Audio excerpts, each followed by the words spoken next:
If you're watching this, your builds are probably quite mediocre, but don't worry, everyone was there at one point.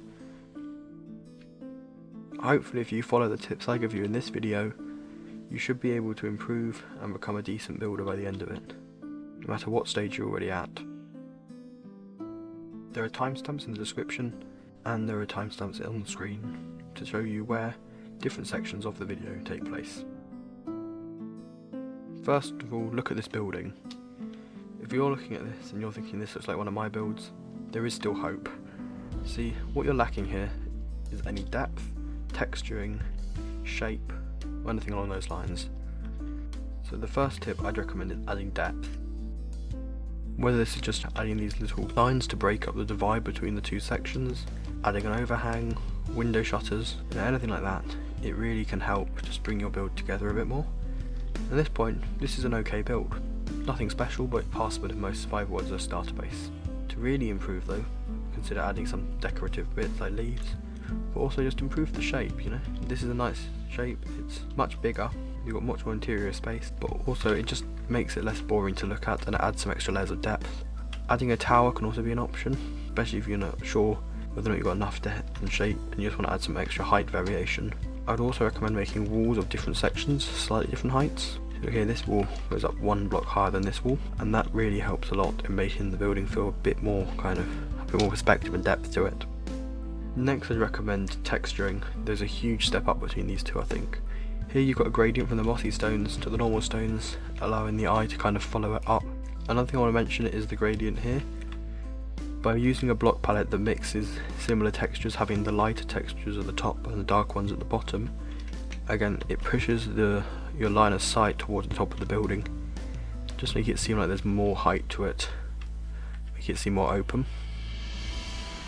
Now the roof I haven't used a gradient on. This is by design so that your eyes sort of stop in the middle of the roof, they don't start to travel over to the very top, because at that point you're not looking at the full build, whereas if you're looking here you get a bit more of a better view. I've also made the decision here not to have any texturing.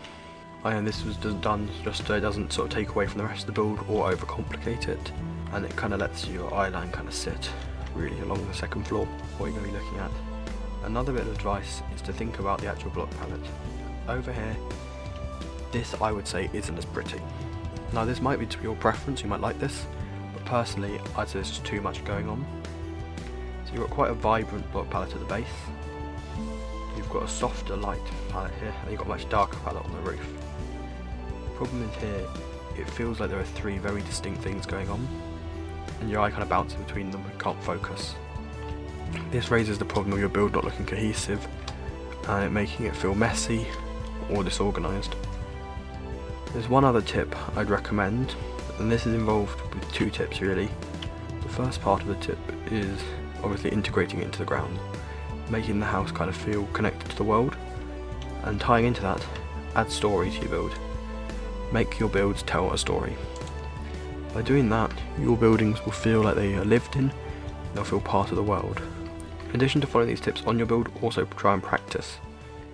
The first thing I do in a practice is practice making a good layout. I use mainly circles and rectangles to make this layout, and try and have at least 3 shapes. You can get away with 2 shapes, I think 3 is ideal. And then make a layout like this and practice building and building and building with these layouts. Another thing I'd recommend practicing is giving yourself something that confines what you can do.